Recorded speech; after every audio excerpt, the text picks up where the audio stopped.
చంద్రబాబు నాయుడు గారు గెలిచింది అన్నాలు, స్టార్ట్ చేసింది అన్నాలు, పథకాలు ఎగ్గొడతాం ఇప్పుడు బురద జల్లాలని ఎంతో ట్రై చేస్తున్నాడు. అపోహలు ఏంటి, దౌర్జన్యాలకి అతనికంటే మించిన దౌర్జన్యాలు ఏం జరిగినాయి ఇక్కడ? వాటిలో పశువు చెత్త వేసుకొని వాటిలో కూర్చున్న వాళ్ళని కూడా తీసుకెళ్ళి అరెస్ట్ చేసి 24 గంటలు జైల్లో ఉంచారు మమ్మల్ని.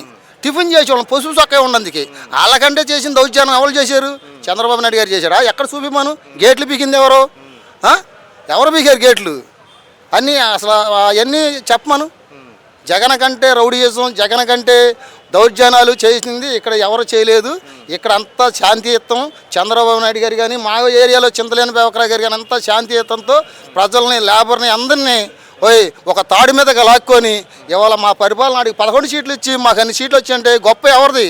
ఆడు చేసాడా మేము చేసామా?